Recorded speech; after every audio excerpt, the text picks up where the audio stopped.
우리 오늘 말씀은 사사기 11장에서 13장까지입니다.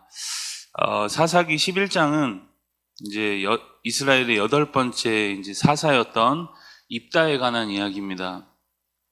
1절은 입다를 큰 용사였다 그렇게 이제 이야기를 하죠. 그런데 입다의 가정은 그렇게 큰 용사로 불릴 만큼 좋은 가정은 아니었던 것 같습니다. 어머니는 기생이었고 그의 출신이 그렇게 좋지는 않죠. 그러나 입다는 큰 용사로 불릴 만큼 타고난 힘을 가지고 있었습니다. 그것이 이제 다른 형제들에게 이제 위협이 될 만큼 강했던 것이죠.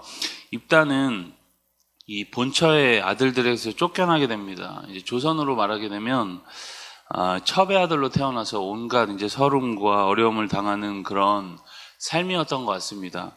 그렇게 쫓겨난 입다가 도비라는 땅에서 불량배들과 함께 어울려 다니면서 사사로서 삶을 살아낼 그런 사람으로 보이지는 않습니다. 그런데 마침 암몬이 이스라엘을 공격하게 되고 길르앗 장로들이 이제 입다를 찾아와서 이스라엘을 위해서 함께 싸워주기를 요청합니다. 그렇게 해서 좋은 결과가 있다면 네가 이제 불량배들의 두목이 아니라 길르앗 주민의 지도자로 세워주겠다. 그렇게 이제 이야기를 하는 거죠.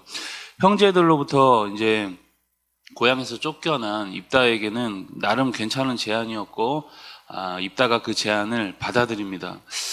먼저 입다가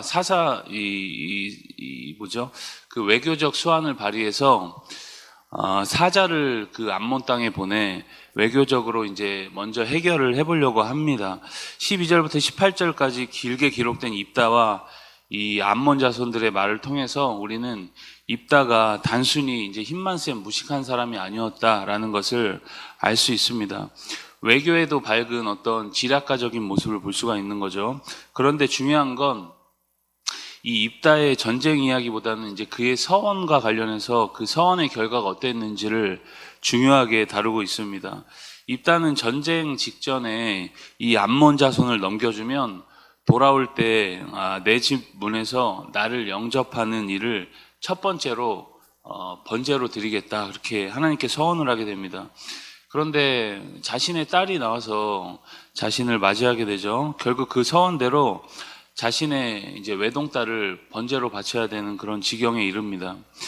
여기서 뭐 번제로 바친다는 것이 어떤 여러 의견들이 존재하기는 합니다만, 평생 결혼을 하지 못하는 그런 처녀로 살았다라는 그런 이야기도 있고, 실제 번제물로 바쳐졌다라는 것인지는 우리는 정확히는 알 수 없지만, 문자 그대로 오늘 말씀 그대로 본다면, 인신제사로 이제 바친 것이 맞는 것이죠. 하나님이 그렇게 금하신 인신제사를 서원하는 입다의 모습에서 이제 당시 시대상, 지금 우리의 그 상식으로 이해하는 것이 아니라 당시의 시대상이 얼마나 그 망가져 있는지를 볼 수 있는 대목입니다. 승리와 함께 이 어두운 이스라엘의 이면을 볼 수 있는 장면이죠. 사사 시대가 지금 이런 시대다라는 것을 단적으로 보여주고 있는 장면입니다. 12장으로 가시면 입다는 암몬과의 싸움에서 그들의 항복을 받아냈지만 또 다른 위협을 받게 되죠. 우리 1절의 말씀을 12장 1절의 말씀을 같이 함께 읽겠습니다. 에브라임 사람들이 모여 북쪽으로 가서 입다에게 이르되 내가 엠몬 자손과 싸우러 건너갈 때에 어찌하여 우리를 불러 너와 함께 가게 하지 아니하였느냐. 우리가 반드시 너와 내 집을 불사르리라 하니, 지금 암몬의 위협이 아니라 자신들의 동족이었던 에브라임 사람들로부터 나 싸울 때 나를 부르지 않았다고 너와 내 집을 불사르겠다, 그런 자신의 동족으로부터 위협을 받고 있는 장면이죠. 입다가 암몬 사람과 싸우러 나갈 때 자신들을 부르지 않았다는 겁니다. 그런데 이것을 억지 주장이라는 우리 2절에서 바로 볼 수 있습니다. 2절을 보면 입다는 에브라임을 분명히 불렀습니다. 그런데 너희에게 어떤 도움도 받지 못했다는 거죠. 그럼에도 이 열쇠를 안고 암몬 사람들과 싸워서 이겼다고 말합니다. 입다는 믿음의 싸움을 분명 싸운 것이 맞습니다. 그런데 에브라임 사람들은 시기하면서 그때 왜 나를 부르지 않았냐고 시비를 걸고 있는 거죠. 그럼 이유가 뭘까요? 그 시비 거는 이유를 보면은 그 영광의 어떤 승리에 에브라임 사람들이 편승하려고 하는 모습입니다. 이들의 이러한 행동은 나중에 비극적인 결과를 가져다 주고 있죠. 에브라임 사람 4,200명이 이 발음 문제로 인해서 죽임을 당하고 이 나라 이 전체가 내전 상황이 이제 벌어지는 그런 막장 같은 이스라엘의 모습을 보게 됩니다. 중요한 순간에 이제 자중질환하면서 싸우고 있는 이스라엘의 당시 시대상의 모습을 계속 우리가 볼 수 있는 거죠. 13장으로 가시면 이스라엘 자손이 이제 또다시 우상숭배에 빠집니다. 하나님은 그들을 블레셋 손에 약 40년 동안 넘기십니다. 이러한 때에 그 유명한 사사 이제 삼손의 이야기가 시작이 되죠.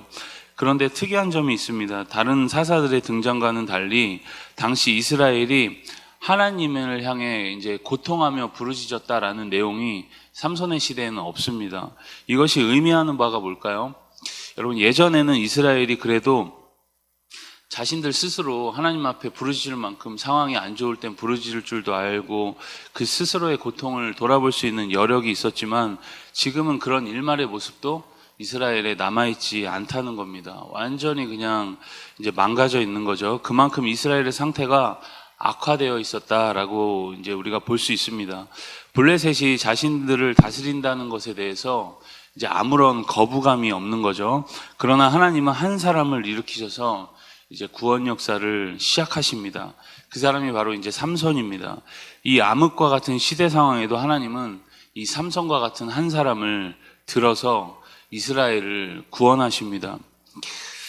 여러분, 주변 상황이 우리 가운데 많이 어둡고 또 우리의 인생도 때로는 흑암과 같이 어두울 때가 많이 있습니다.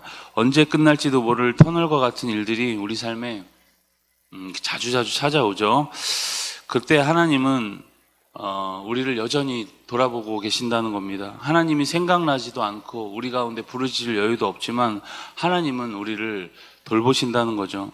그리고 그 하나님 자신의 의지로, 우리의 어떠함이 아니라 하나님 자신의 의지로 구원을 이루어 가십니다. 그래서 우리가 하나님께 소망이 있다, 그렇게 고백하는 거죠. 오늘 우리가 이 사사기의 말씀을 통해서 하나님은 오늘도 일하시고 우리를 구원하시는 분임을 믿고 힘있게 감당하는 오늘이 다 되시길 주님의 이름으로 축복합니다. 우리 사사기 11장에서 13장까지의 말씀을 경청합니다. 주의 말씀은 내 발의 등이요 내 길의 빛이니이다. 아멘.